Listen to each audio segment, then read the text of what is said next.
সবাইকে নমস্কার জানিয়ে বলছি, প্লিজ দয়া করে কেউ কাউন্টিং এজেন্টরা এবং প্রার্থী ক্যান্ডিডেটরা তারা ভোটিং এলাকা ছেড়ে আসবেন না।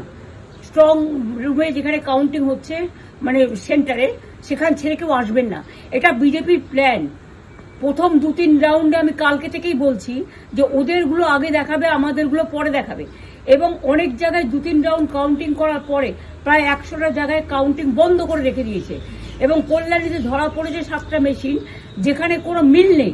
এটা টোটাল ফোর্সফুলি সেন্ট্রাল ফোর্সকে দিয়ে চারিদিকে তৃণমূল কংগ্রেসের উপর অত্যাচার করছে, অফিস ভাঙছে, জোর করে দখল করছে। এসআইআর নামে আপনারা দেখেছেন ভোট লুট করেছে যাতে যে সিটগুলো জিততে পারে।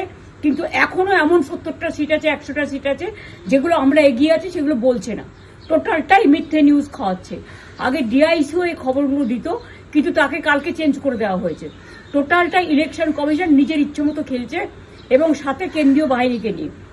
এবং আমাদের পুলিশরা টোটাল মাথা নত করে কেন্দ্রীয় বাহিনীর আন্ডারে কাজ করছে। সুতরাং আমি আমাদের কাউন্টিং এজেন্টদের, আমাদের সমস্ত পার্টির কর্মীদের বলবো, অত মন খারাপ করার কারণ নেই। আমি বলেছিলাম সূর্যাস্ত পরে আপনারা জিতবেন। 3 রাউন্ড 4 রাউন্ড কাউন্ট হলেও এটা 14 রাউন্ড থেকে 18 রাউন্ড কাউন্ট হয়, তখন আপনারা জিতবেন। Wait and see, watch. আমরা সবাই আপনাদের সাথে আছি, আপনারা কেউ ভয় পাবেন না, নিশ্চিন্তে থাকুন। আবার বাঘের বাচ্চার মতো লড়াই করে যাবো।